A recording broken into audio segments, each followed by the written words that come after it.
Thank you, Your Honor.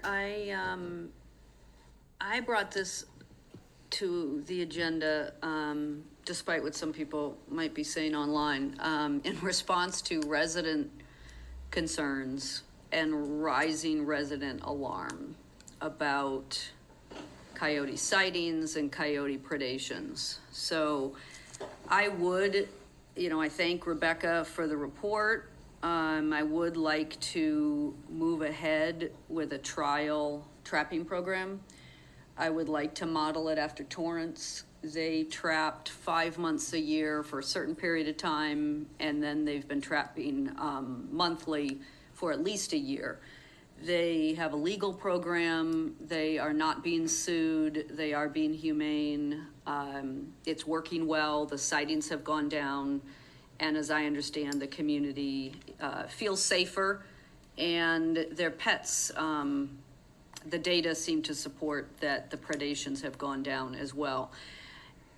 I respect, Rebecca. I'm not sure why we hired Rebecca. I admire that she can charge for doing, desk surveillance or something, which is a heck of a gig. But we did, she, by her own admission, she did field research for the July 27th, 28th, and 29th. So that's 3 days of work. And I would submit that, in 3 days, if somebody came looking for crime in Manhattan Beach, human crime, they might not find it either. It doesn't mean that it doesn't exist. It doesn't mean that, just because criminals don't live here doesn't mean we don't have crime. So I think I'm ready. I've heard enough about the numbers from George. I've heard enough from the residents. We do, Rebecca, have a code enforcement item against feeding wildlife. I checked on it for a neighbor of mine who emailed me, who said a neighbor was feeding pigeons, and she said, "Don't you have a wildlife code?" And I immediately contacted our community development director, Carrie Ty, and she sent me the code. So, I guess my biggest disappointment in Rebecca's report is there's just a lot of resident blaming.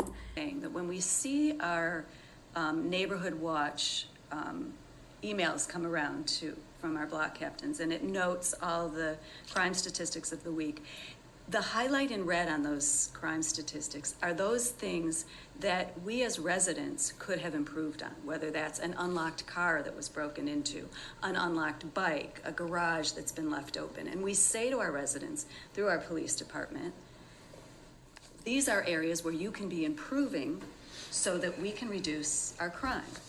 It's not blaming or shaming, it's actually encouraging our residents to be more aware of how they can contribute, how we can all contribute to improving our situation.